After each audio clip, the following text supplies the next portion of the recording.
ketiga, Hana memiliki hati yang suka berkorban. Saya dan saudara kalau mau terus menyala-nyala, hati ini harus suka berkorban. Kalau hati ini hanya untuk memikirkan kepentingan diri sendiri, apa untungnya bagiku? Tidak bisa, tidak akan lama menyalanya. Karena kebanyakan hidup untuk Tuhan ini, Lukas 9 ayat 23 tadi, menyangkal diri, memikul salib setiap minggu, setiap hari. Dengan arti kata, bukan diri kita yang kita pikir, apa maumu Tuhan? Ya, bukan kehendakku, kehendakmu Tuhan. Jangan kita silap. Bukan kehendakmu, kehendakku Tuhan. Jangan saudaraku. Amin. Saya bacakan bagaimana Hana memiliki hati yang suka berkorban. Dalam 1 Samuel 1 ayat 11. Kemudian bernazarlah ia, katanya, Tuhan semesta alam, jika sungguh-sungguh kau memperhatikan sengsara hambamu ini dan mengingat kepadaku dan tidak melupakan hambamu ini, tapi memberikan kepada hambamu ini seorang anak laki-laki, maka aku akan memberikan dia kepada Tuhan untuk seumur hidupnya, dan pisau cukur tidak akan menyentuh kepalanya. Tidaknya perlu dia bernazar, berkorban seperti ini.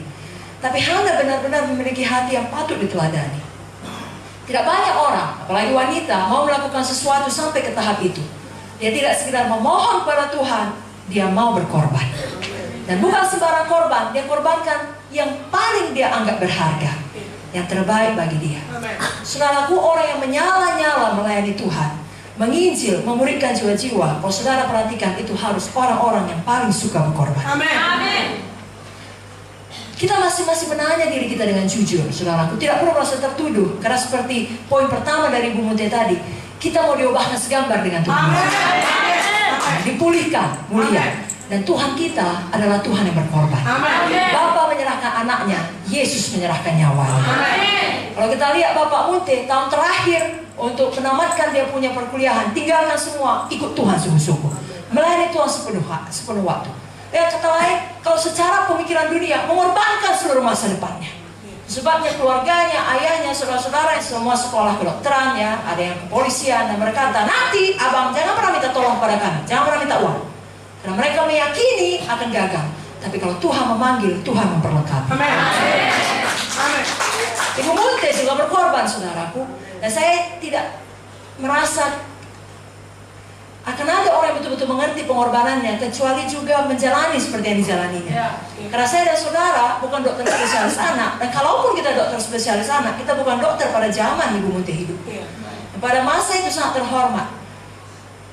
Bahkan spesialis darah lagi dari UI.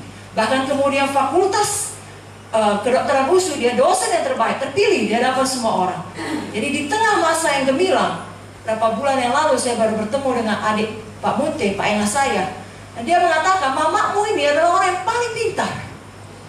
Ya, di tengah karirnya sangat cemerlang, disitulah dia menjawab panggilan Tuhan. Karena Pak Munte bilang, ayo ikut saya. Bu Munte berkata, kalau saya ikut, saya jadi apa? Karena kalau di fakultas dipanggil ibu dosen, kalau di rumah sakit dipanggil dokter. Di sini apa? Nande Gideon. Jadi apa Pak? Ya jadi istriku lah, katanya. Tapi sebenarnya dia menjadi penolong yang ditetapkan oleh Roh Kudus.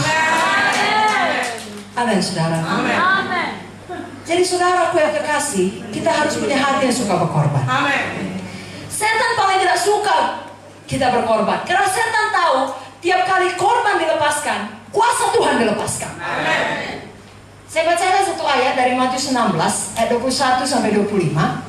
Sejak waktu itu Yesus mulai menyatakan kepada murid-muridnya bahwa ia harus pergi ke Yerusalem dan menanggung banyak penderitaan dari pihak tua-tua, imam-imam kepala, dan ahli-ahli Taurat, lalu dibunuh dan dibangkitkan pada hari ketiga. Tapi Petrus menarik Yesus ke samping dan menegur dia, katanya, Tuhan, kiranya Allah menjauhkan hal itu. Hal itu sekali-kali tak akan menimpa engkau. Maka Yesus berpaling dan berkata kepada Petrus, enyahlah iblis, engkau satu batu sandungan bagiku, sebab engkau bukan memikirkan apa yang dipikirkan Allah, melainkan apa yang dipikirkan manusia. Lalu Yesus berkata kepada murid-muridnya, setiap orang yang mau mengikut aku, ia harus menyangkal dirinya, memikul salibnya, mengikut aku. Karena barang siapa mau menyelamatkan nyawanya, ia akan kehilangan nyawanya. Tapi barang siapa kehilangan nyawanya karena aku, ia akan memperolehnya. Perhatikan baik-baik. Tuhan Yesus pada waktu dia berkata, aku harus mati, aku harus menderita. Petrus dengan gagahnya menegur, Tuhan, dijauhkan Allah itu daripadamu. Lalu Tuhan Yesus bukan memeluk Petrus, terima kasih Petrus untuk kasih-Mu. Aku terharu. Bukan, saudara. Atau kalaupun yang dikatakan Petrus salah, Tuhan tidak berkata, diam Petrus. Tuhan langsung berkata, nyala iblis. Karena apa yang dikatakan Petrus bukan berasal daripada Tuhan, dari iblis. Karena hanya dua kubu di dunia ini. Tidak ada di tengah-tengah, tidak ada abu-abu, saudara. Amin, saudara. Amin. Seperti Roma 6 yang dikatakan kayak Bu Munte tadi, kalau bukan hamba kebenaran, hamba dosa. Kenapa Tuhan berkata nyala iblis? Karena Tuhan Yesus tahu setan adalah dalang yang membuat jangan sampai Yesus berkorban ke kayu salib. Tapi ketika Yesus betul-betul berkorban di kayu salib, kuasa itu sampai pada akhir zaman tetap menyelamatkan setiap orang yang percaya. Saudara kadang heran melihat ada pendeta memiliki gereja yang diberkati, lalu saudara datang ke gereja itu, lalu kalau yang saudara lihat dengan mata saudara, kelihatannya kok banyak pas-pasan. Gaknya hebat kali. Saya bisa khotbah lebih dari itu, saudara pikir. Karena itu bisa saudara lihat, saudara pikir apa sih rahasianya maka ini orang bisa diberkati? Maaf saudaraku, banyak berpikir seperti itu tentang Pak Munte. Apa sih hebatnya? Pakai baju putih aja, ada tanda pangkatnya. Doanya pun begitu-begitu saja. Tapi kok bisa ya? Karena ada pengorbanan di tempat-tempat tersembunyi yang tak dapat dilihat oleh kita. Manusia tak tahu, surga tahu. Itu sebabnya saudara jangan pernah tawar hati. Setiap korban saudara, surga tahu. Dan surga adil. Apa yang kita tabur harus kita tuai. Itu sebabnya terus menabur, saudaraku.